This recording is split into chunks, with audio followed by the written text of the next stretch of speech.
यह कहानी हमारे भारतीय फौज व उनके परिवार से संबंधित है। इस कहानी को आप लोग देखें। घर परिवार से दूर रहकर वो बॉर्डर पर भी लड़ाई लड़ते हैं। उनके साथ कब क्या हो जाए कोई नहीं जानता है। उनके परिवार पर क्या बीती होगी, उनके माँ पिता पर क्या बीता होगा, उनकी 2 बहनें पर क्या बीती होगी, उनकी शादी होने वाली उनकी पत्नी पर क्या बीती होगी, ये अंदाज़ा हम लगा सकते हैं। बिहार के एक छोटे से गांव में एक किसान परिवार रहता था। किसान का नाम अमर सिंह था। उनके परिवार में उनकी पत्नी सीता देवी, बेटा सूर्य प्रकाश, रीमा सीमा नाम की 2 बेटियां थी। सूर्य प्रकाश बचपन से ही पढ़ने में काफ़ी तेज तरांग थे। समय बीतता गया। एक दिन घटना घटती है कि सूर्य प्रकाश टेलीविज़न देख रहे थे। उसमें गणतंत्र दिवस की झांकी और भारतीय फौज की परेड उनको देखने की मिली, जिससे वह काफ़ी प्रभावित हुए। उन्होंने मन में ही मन बना लिया कि मैं एक दिन भारतीय फौज में अवश्य बहाल होऊंगा। समय बीतता गया। समय के साथ ही सूर्य प्रकाश भारतीय फौज में बहाल हो जाते हैं। उनके गांव में, उनके घर में, उनके गांव में चारों तरफ खुशियाँ की माहौल थी। सूर्य प्रकाश के भारतीय फौज में बहाल होने की सूचना जब घर वालों को मिली तो घर में खुशियों का माहौल हो गया। गांव वाले सुने, गांव वाले भी काफ़ी खुश हुए, क्योंकि उनके गांव में किसी को भी सरकारी नौकरी नहीं थी। सूर्य प्रकाश ड्यूटी करने लगे। घर आते जाते सभी से मिलते जुलते। एक बार सूर्य प्रकाश जब घर आए तो गांव वालों ने उनसे कहा कि आप होली में आओ, हम लोग आपसे होली में वर्दी में होली खेलेंगे। सूर्य प्रकाश ने सबसे वादा किया कि मैं अवश्य इस बार होली में आऊँगा और वर्दी में आप लोग के साथ मैं होली खेलूँगा।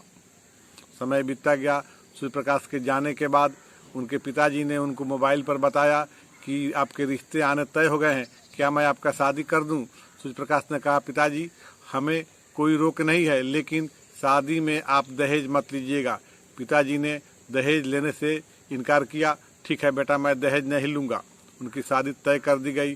शादी का समय होली के आसपास ही रखा गया, क्योंकि उनको होली में आना था। होली का भी काम हो जाता और शादी का भी रस्म दर हो जाता। घर में खुशियों का माहौल था। चारों ओर जिस तरह से शादी में होता है उस तरह माहौल था। घर की रंगाई पुताई हो रही थी, कपड़ा खरीदे जा रहे थे, घर में गीत हो रहे थे। समय दिन पर दिन बीतता जा रहा था। सूर्य प्रकाश की शादी के 2 दिन पहले की छुट्टी मंजूर होती है। सूर्य प्रकाश के आने के 2 दिन पहले की छुट्टी मंजूर होती है। सूर्य प्रकाश के घर के लोग एक एक दिन का इंतजार करते, कैसे दिन कटे, कैसे खुशी का दिन आए। ननद खुश थी कि उनके घर में उनकी भाभी आने वाली थी। उनकी माँ खुश थी कि उनकी इकलौता बहू आने वाली थी। सूर्य प्रकाश से मोबाइल पर बात उनकी पत्नी से भी हो जाया करती थी। होनी को कुछ और ही मंजूर था। सूर्य प्रकाश के पिताजी घर में बैठकर सभी लोगों से शादियाँ की मंत्रणा कर रहे थे। अचानक उनके मोबाइल की रिंग बजती है। सीमा ला करके उनके हाथ में मोबाइल देती है। सूर्य प्रकाश के पिता अमर सिंह ने मोबाइल को कान से लगाया। उधर की बात वो सुनते हैं। अचानक उनके सीना में तेज दर्द होता है और वो लड़खड़ा करके गिर जाते हैं। सभी लोग उनको हॉस्पिटल में ले जा करके भर्ती कराते हैं। अब क्या बचा था सुनने के लिए, कहने के लिए? जो चिराग था वह बुझ जाता है। भारतीय आर्मी की ये दर्दनाक कहानी शायद हर किसी के साथ नहीं होता हो। हमारे फौज की ये दर्दनाक कहानी कितनी दर्दनाक कहानी है। हमारे भारतीय फौज को कितनी परेशानी उठानी पड़ती है। जय हिंद, जय भारत।